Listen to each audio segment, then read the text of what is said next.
South ఇండియాలోని అతి తక్కువ ధరలకి రత్నాలనందించే ఏకైక సంస్థ 6JVR.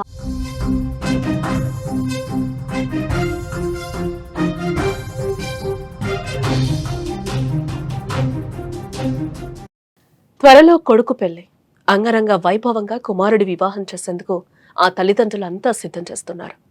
ఇప్పటికే బంధుమిత్రులకు కబురు పంపారు. తప్పక రావాలని ఆహ్వానించారు. వివాహానికి అన్ని ఏర్పాట్లను చకచకా చేస్తున్నారు ఆ తల్లిదండ్రులు. పెళ్లి తంతు సక్రమంగా జరిగేలా ముందు ఓ పూజ చేయాలని అనుకున్నారు. అందుకోసం ఓ పూజారితో మాట్లాడేందుకు వెళ్లారు ఆ తల్లిదండ్రులు. మాట్లాడి తిరిగి ఇంటికి బయలుదేరారు. కానీ అదే చివరి ప్రయాణమైంది వారిది. పెళ్లి బాజాలు మోగాల్సిన ఆ ఇంట చావు డప్పులు మోగాయి. కోళ్ల రవాణా వ్యాను రూపంలో దూసుకొచ్చిన మృత్యువు కొడుకు పెళ్లి ముందే తల్లిదండ్రులను బలి తీసుకుంది. ఎన్టీఆర్ జిల్లా కంచికచర్ల మండలం గని ఆత్కూరుకు చెందిన దామినేని శ్రీనివాసరావు కుమారి దంపతులకు 2 పిల్లలున్నారు. కుమార్తెకు వివాహం కాగా కుమారుడికి ఇటీవల పెళ్లి సంబంధం ఖాయం చేసుకున్నారు.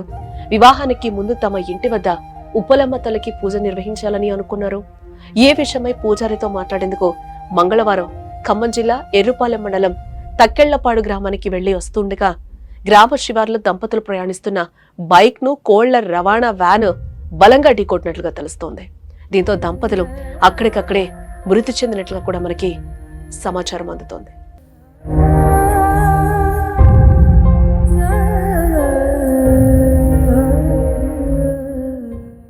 త్వరలో కొడుకు పెళ్లి చేయబోతున్నారు.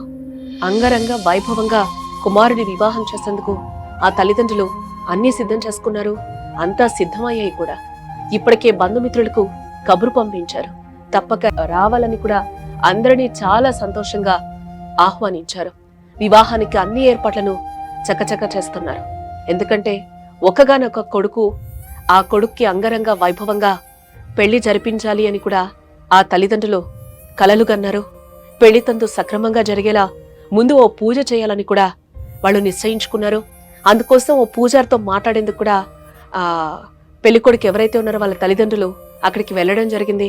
మాట్లాడి తిరిగి ఇంటికి బయలుదేరారు. ఇదే నేపథ్యంలో అదే వారి చివరి ప్రయాణం కూడా అయింది. పెళ్లి బాజాలు మోగాల్సిన ఆ ఇంట చావు డప్పులు మోగాయి. కోళ్ల రవాణా వ్యాన్ రూపంలో దూసుకొచ్చిన మృత్యువు కొడుకు పెళ్లి ముందే తల్లిదండ్రులను బలి తీసుకుందని కూడా మనం చెప్పుకోవాలి.